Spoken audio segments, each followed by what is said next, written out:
With this video, I want to showcase a couple of experiments I have been running on my website using an Agentic Design System setup that I've been using to run some tests and experiment on new workflows. So one of the first things I did to start my experiment was to build some components for my design system, and those initially I designed them in Figma. For example, you can see the header component that I built in Figma. I used Claude to generate a code component which I could then integrate in my code base and then use. So initially what I wanted to do was to have components in React built from my designs in Figma and being able to integrate them on my website as components. So for example, I had a header, I had a footer, and that's how I started.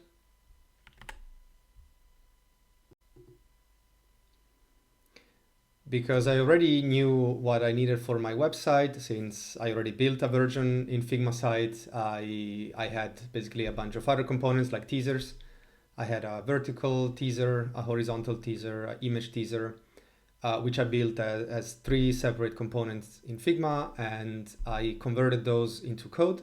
I used Storybook to be able to preview the code generated from AI. And that's when I then started thinking about how I could use those components to create page templates.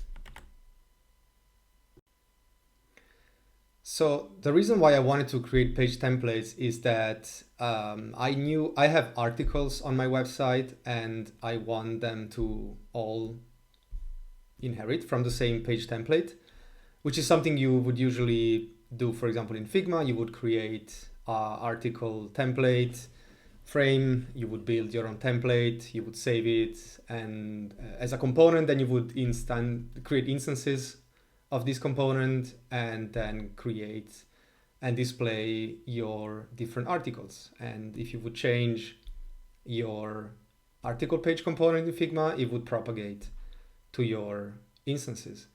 But once you already have the components in code, you can actually bypass Figma and you don't need to create a page template in Figma at all, because you can actually use your design system for it.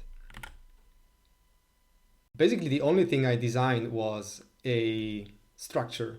So how is my article page template structured? And I knew I have always like a title, I have a subtitle, I have a hero image on top, I want to have too long didn't read paragraph on top, and then basically sections with different topics about the articles. And every section has a heading, a body, and an optional image.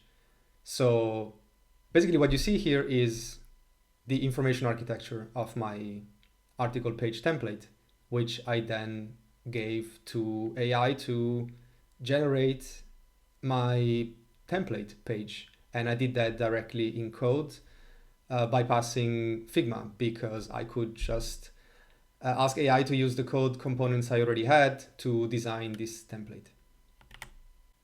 So what I did is I asked Claude to generate a page template using that instruction I gave, and I of course told the AI to use my design system components for it. So this is what I got, basically running in Storybook, a page template for my articles.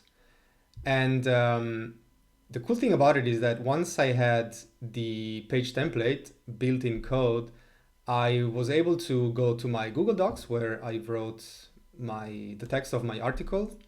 I took one, like my last article I wrote, and I told the agent to take this text and create an instance of this template and populate it with the article I wrote. So I just gave it the plain text.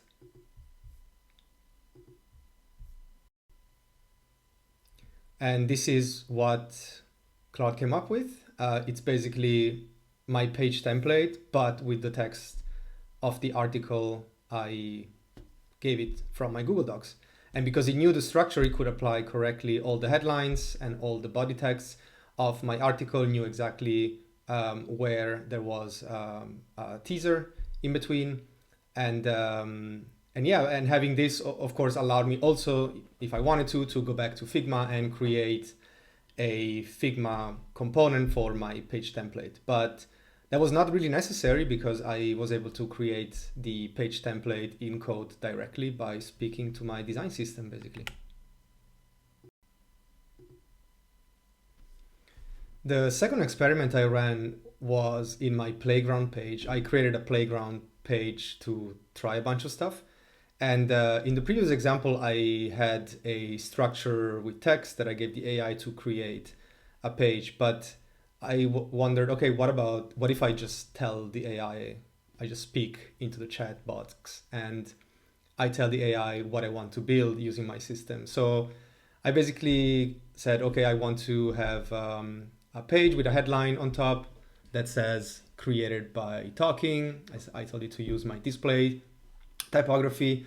Then I said, put like 3 vertical teasers on top, align them horizontally, and put 3 horizontal teasers at the bottom, and put them one after each other. So I didn't do anything else. And what I noticed by looking at the thinking sections of the AI output was that it correctly went and looked into my design system markdown files, like my metadata files, and it accessed the correct structures, the correct tokens, and in the end, it was able to generate exactly the page how I imagined. Like I wanted to have a display, 3 teasers, and then 3 teasers at the bottom, but like two different types of teasers. And I also was expecting it to interpret correctly my responsiveness metadata that I have for each component. So for example, one of my components switches to another component on mobile. So my horizontal teasers switch to vertical teasers on mobile, which is something I did not tell the AI. It actually correctly went into my metadata and extracted that rule that I encoded and applied it. So when I looked at the results at the end, the page was built. I could switch between light and dark, and if I looked to the page on a smaller breakpoint, I could see that it correctly applied the vertical teasers to the horizontal teasers instances. So that was actually quite nice, and it showed that you can encode rules for the AI to respect once they generate UI, and you can basically do all this. Another thing that is worth emphasizing here is that this is different from your normal vibe coding because you, as a designer here, you actually build UI using code, and what you produce is something that is linked to your design system, respects your rules, uses the correct tokens, and you can actually hand this over to an engineer to add like logic and additional content. But it's definitely something you can use. So you can produce some front-end code and ship it quite fast, bypassing effectively a design tool like Figma.